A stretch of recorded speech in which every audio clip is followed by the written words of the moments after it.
Time Monday. This watch includes the following counties: Bandera, Comal, and Kendall. Remember, a tornado watch means the conditions are favorable for the development of severe weather, including tornadoes, large hail, and damaging winds in and close to the watch area. While severe weather may not be imminent, persons should remain alert for rapidly changing weather conditions and listen for later statements and possible warnings. Stay tuned to NOAA weather radio, commercial radio and television outlets, or internet sources for the latest severe weather information.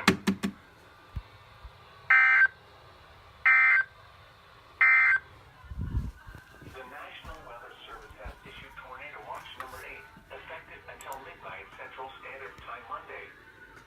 This watch includes the following counties: Come on. Comal, and Kendall. Remember, a tornado watch means the conditions are favorable for the development So, of severe weather, Bandera, tornadoes, Comal, Kendall. in and close to the watch area. We're not in it. Weather may not be imminent. Persons should remain alert for rapidly changing weather conditions.